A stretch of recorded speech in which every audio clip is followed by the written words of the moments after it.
the thing too in Boston, Claude Julien's in limbo right now. He's in total limbo, and that doesn't seem fair to me.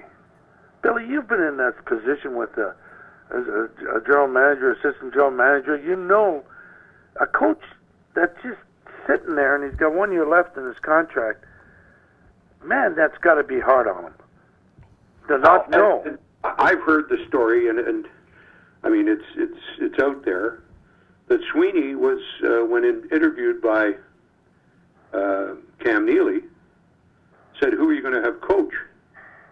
And Cam Neely said, or Sweeney said, "Julien." He said, "Well, you won't be the general manager then." That's the paraphrase. Really? I don't know. Then why don't they fire him and give the guy a chance? Yeah, I don't know.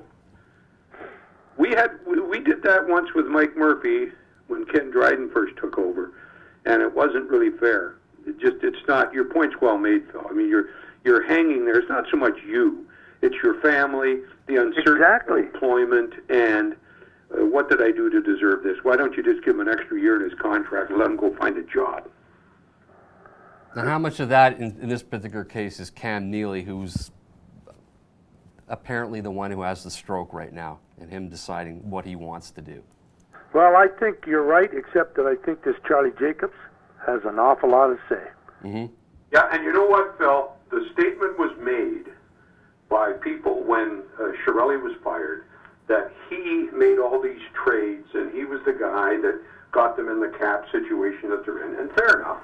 But the fact remains that if you knew what was going down, Chiarelli has said privately to people that every trade that was made while he was an executive with the Bruins was in concert with, and Cam Neely was a part of every deal.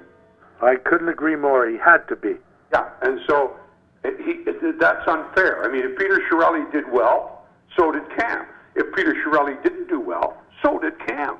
But Cam now is trying to take, and I don't know whether he wants to become the general manager or not, and maybe he does. Maybe. It's sometimes if you don't know how wise you should be to stay out of it, because it's not as easy as it appears. And again, this has to do with the Babcock situation, where he would say, get rid of all these guys, and Ken Holland's turning around and saying, yeah, but how am I supposed to work the cap with that? Because I guess it must be one thing to think that you can run an organization based on what the other guy didn't do, and then your hands are tied, or the reality of it is that it's a money situation, right? You're dealing with a cap, and you have to learn how to manage the cap and build. Obviously, it can't be that easy. No, it can't be, because you make decisions that are emotional ones, and you put a value on a player that may, in fact, be accurate for 1 year. But this 8-year deal doesn't make any sense. I mean, too many of them, and I'm not saying this as a criticism, because I've been in the business. I know how, and Phil can attest to it more than I, that you make a deal, you think it's the right thing, but there's no 8-year deal that's the right deal. An 8-year deal, I agree with that, is poison. Are they still doing the 8-year deals, or is that basically going to come to an end? It'll be like 5 years tops. Oh, they've got a max of 8 now. They don't have any 14-year But I'm deals. saying, will teams still want to go to that max 8? Because obviously a player would want it, but would a team have to say... Well, Perry, some teams are still going to do it. I don't agree with it. I'm with Bill. I think it's wrong. Yeah. I don't think more than a 5-year deal is the best way to handle things. I think Bettman is behind the scenes saying to the owners, look, you can't let this guy get you into an 8-year deal with anybody. Yeah. So, and Bettman was very outspoken about that, and that's why he took the running of the game away from the general managers. And it may not have been the best thing that ever happened to the game, but the game has gone nowhere but up since it happened.